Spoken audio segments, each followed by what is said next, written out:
5,270 pounds, classic front kitchen, rear bedroom, dual entry Jayco Eagle.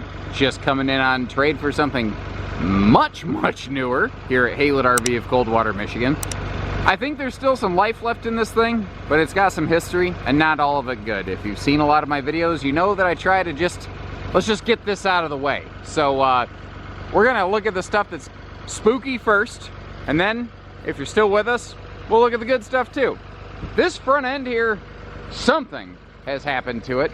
I can see where some of this metal has been like crinkled back basically, and I can see where this is all kind of screwed back down together.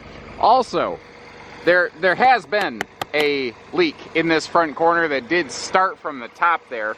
It looks like it was arrested, but I'm looking at this seal on this corner strip right now, and I'm not really convinced it's 100% watertight in its current situation. Now that begs a good question. Well, what kind of loser would sell something that has a known leak? And the answer is, in a perfect world, we never would. But there's a lot of people who have the ability to do small, simple things like a bead of non-sag sealant themselves, where you can save a ton of money instead of having an RV tech here at Haylett RV do it. We have very good trained people, and I have to pay them very well. So if there's something small you could do yourself, sometimes we'll let that go and make it known to you, as long as it doesn't look like we're going to be expecting monsoon hurricane season weather in the next week or two, which currently we are not. Now the affected area inside the camper is here in the front campside corner. It starts, like water always starts up high and then it works its way down because gravity, you know. But at some point there was definitely a leak up there, and you can see how it worked its way down this front wall. And that sucks. I wish it wasn't there, but I'm also not going to lie to you about it. By the entry door there's a little bit of faded carpet, but I don't know what RV made during this time period and era of RV production doesn't have some kind of fading from the sun. Frankly, a car would. I also just keyed into the fact that they put a huge amount of paint on a piece of OSB to recreate a new little countertop here. Why? I don't know, but they did it. And back in the bedroom, back here on the rear corner, the fender skirting has a little bit of crinklage going on. My guess is this is an older generation of trailer that rides lower to the ground. And I noticed that somebody put some collision casters down here. So I'm going to guess that it had tail drug at some point. What, where, how, when, I don't know. But looks like it did happen. It's cosmetic, but again, it's there. We don't hide stuff. Now, the other thing I noticed is up here, I noticed that the actual aluminum skin itself was patched. And asking around, it sounds like basically in a really wicked high wind storm, a tree branch basically stabbed this thing. Jumping back inside to the associated area, you can actually see where the branch or whatever it was made an impact point up at the top there. Now, everything looks pretty good, but feeling around, like this is solid, but right here where the water must have come down that branch or stick or whatever it was, this here is a little bit soft and it stops right about there. And it does persist a little bit into that cabinet cavity right there. Now once again, we obviously don't hide stuff from folks. I hope you appreciate the decency, transparency, and integrity that has made us the largest, most trusted, and most viewed dealer literally in all of the YouTubes.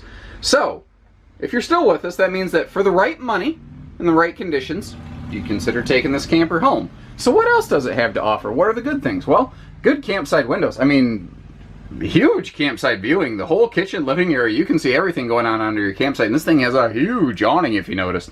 We do have central air, central heat, dinette, sofa, both fold down. Small, but effective kitchen. You know, it's not that's an 8 cubic foot fridge. Holy crap.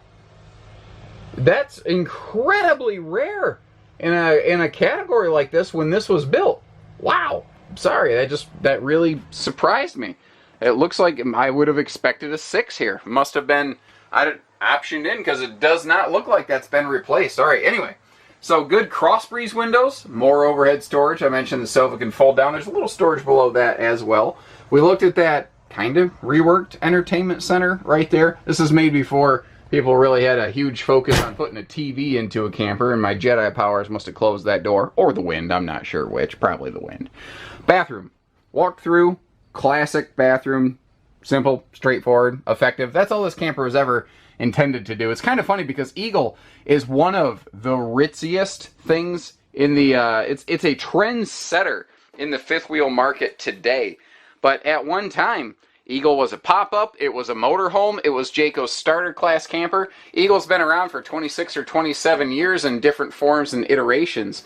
And they, it's actually kind of interesting. Like, the success of the J-Flight brand today is actually based off of the groundwork that Eagle laid before them. So it's kind of cool how this Eagle name has worked through the family. Something else I became aware of when I was looking inside those cabinets.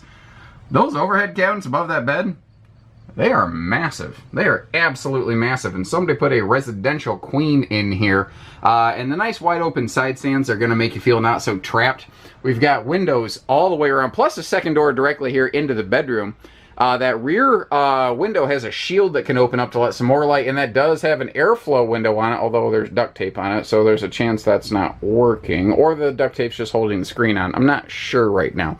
But more light, more sights, more cross breeze, etc. So we already talked about the spooky news outside. Let's talk about some of the good stuff, like the fact that the tires look fantastic.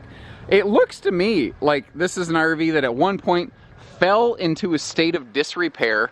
I have a suspicion that maybe it found its way into the hands of a fix-it-and-flip-it kind of specialist, and it looks like they did a good job getting her kind of patched back together.